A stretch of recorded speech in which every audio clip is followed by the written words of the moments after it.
Excel में control ए shortcut use करते हो तो आपको कंट्रोल शिफ्ट एंड ये शॉर्टकट ज़रूर पता होना चाहिए। ये उससे भी ज़्यादा पावरफुल है, आपका काम उस और भी ज़्यादा फास्ट हो सकता है। ये शॉर्टकट मुझे भी पता नहीं था, रिसेंटली मुझे पता चला है। जैसे कंट्रोल ए देखो पूरा डेटा सेलेक्ट करता है, वैसे ही कंट्रोल शिफ्ट एंड ये भी पूरा डेटा सेलेक्ट करता है। लेकिन इसका थोड़ा सा इंपॉर्टेंस है, मैं आपको बताता हूँ एग्जाम्पल के साथ। एक एग्जाम्पल है, यहाँ पे मेरे डेटा में ब्लैंक रो है, तो अगर मैं यहाँ पे कंट्रोल ए प्रेस करूँगा तो ये देखो ब्लैंक रोज के आगे सिलेक्ट नहीं हो रहा है। फिर से मैं कंट्रोल ए प्रेस करूँगा तो पूरा शीट सिलेक्ट हो रहा है।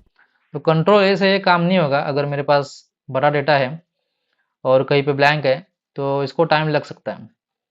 तो ये काम कंट्रोल शिफ्ट एंड ये प्रेस कर रहा हूँ, देखो 1 सेकंड में पूरा डेटा सिलेक्ट हो रहा है, जितना डेटा हमारे पास है उतना डेटा। ठीक है, और एक सैंपल लेता हूँ मैं यहाँ पे एग्जाम्पल। यहाँ पे ब्लैंक रोज है और ब्लैंक कॉलम्स है।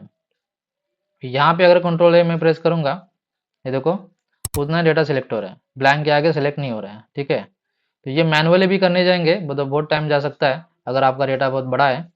लेकिन कंट्रोल शिफ्ट में अभी कंट्रोल शिफ्ट एन प्रेस कर रहा हूँ, देखो ये डेटा जितना डेटा है उतना डेटा सिलेक्ट हो रहा है, कुछ भी मिस नहीं हो रहा है। ठीक है, और एक एग्जांपल लेता हूँ। यहाँ पे देखो डेटा के बाहर कुछ मैंने लिखा है और मुझे ये सिलेक्ट करना है, तो ये कंट्रोल ए से तो होगा नहीं, तो मैं अभी कंट्रोल शिफ्ट एन प्रेस कर रहा हूँ। ये देखो ये डेटा सिलेक्ट हो रहा है, मतलब एक वर्ड मैंने 2 वर्ड यहाँ पे लिखे हैं 2 सेल में, तो उतना भी ये सिलेक्ट करके दे रहा है, 1 सेकंड में ही करके दे रहा है।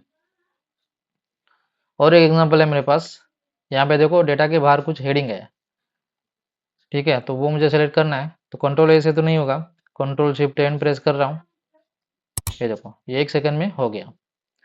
बहुत पावरफुल शॉर्टकट है, लेकिन इसका छोटा सा लिमिटेशन है। लिमिटेशन क्या है मैं बताता हूँ। जैसे मैंने यहाँ पे, जैसे मैंने आपको बताया था, यहाँ पे मैंने कुछ टाइप कर दिया और मुझे सिलेक्ट करना है, तो मैं कंट्रोल शिफ्ट एन करूँगा, यह सिलेक्ट हो गया। लेकिन अभी मुझे पता चला कि ये अभी मुझे नहीं चाहिए, मैंने डिलीट कर दिया। फिर मैं अभी सिलेक्ट कर रहा हूँ कंट्रोल शिफ्ट एंड, फिर भी वो सिलेक्ट हो रहा है, लेकिन मुझे वो चाहिए नहीं। तो ये छोटा सा लिमिटेशन है, लेकिन इसको सॉल्व कर सकते हैं आप। तुरंत कंट्रोल शिफ्ट लेफ्ट और प्रेस करो, ये देखो जितना डेटा चाहिए उतना डेटा सिलेक्ट हो रहा है। छोटा सा लिमिटेशन है, लेकिन कंट्रोल शिफ्ट एंड ये शॉर्टकट यूज़ करोगे तो ये सॉल्व हो सकता है। तो बहुत पावरफुल शॉर्टकट है, मुझे भी अभी पता चला है। अगर आप फास्ट काम करते हो, शॉर्टकट कीज का यूज़ करके काम करते हो, तो आपको ये शॉर्टकट यूज़ करना चाहिए, आपका काम और भी फास्ट हो सकता है। वैसे एक्सेल के शॉर्टकट के ऊपर मैंने और एक वीडियो बनाया है।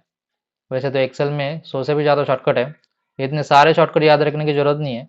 मुझे भी इतने सारे शॉर्टकट याद नहीं है, बस आपको ओनली 20 शॉर्टकट याद रखने की ज़रूरत है, जो हम लोग डेली यूज़ करते हैं और अपना काम फास्ट करते हैं। इसके ऊपर मैंने ये वाला वीडियो बनाया है, आप यहाँ क्लिक करके देख सकते हैं। मिलते हैं इस वीडियो में, बहुत बहुत धन्यवाद।